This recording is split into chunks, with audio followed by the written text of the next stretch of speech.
Life can become really tough for those people who are not willing to face its difficulties with a smile on their face. And most of the times, the smile goes away when we put a price tag on our happiness. And we start attaching conditions to our happiness, to our contentment, and to our satisfaction in such a way that we say that if that happens, then I'll be happy. If I get that, then I'll be happy. If I acquire this, then I'll be happy. Now, the consequence of this kind of conditional satisfaction and happiness is that you get into a meaningless and endless pursuit of eternal happiness which does not exist in the real world, but it only exists within your fantasies. And when you start pursuing your fantasies in such a way, the biggest consequence of that is that you lose your touch with reality. And when you lose your touch with reality, you start getting away from action. You start procrastinating on the most important things which are supposed to be performed in order to move forward. And so when that happens, the next thing that happens is that you start setting unrealistic expectations.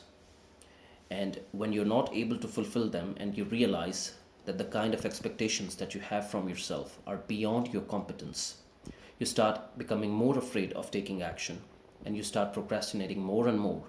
And the next thing which happens is that you are planning all the time, but there is no action in your life. And in that way, you start losing your mental toughness, which is the biggest consequence of all this cycle of deterioration.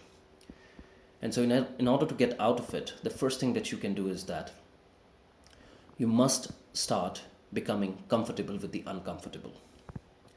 Now, from an evolutionary perspective, our minds are conditioned and pre programmed to pursue pleasure and to avoid pain.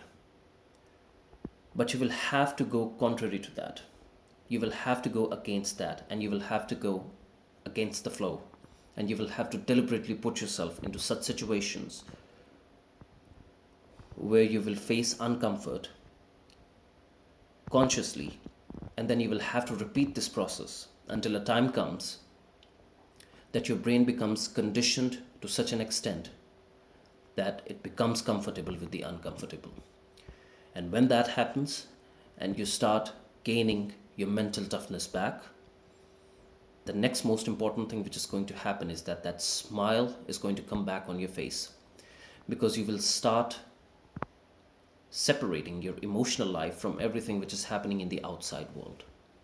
And you will know this thing for sure, that no matter what happens, your mind and your body is not going to betray you. It is going to do what you want it to do. When that kind of a trust occurs between you and your mind, that's what we call self-control. And when self-control comes in your life, you start finding joy in those moments, even when the odds are not stacked in your favor. Because you know that it's just a matter of time before you get your goals. Because there is no psychological and limbic friction within you which is going to stop you from acting on all those actionable items of your working plan which are supposed to be acted on. And that's when the real happiness starts happening for you. And that's when your life gets the meaning that it was meant to get.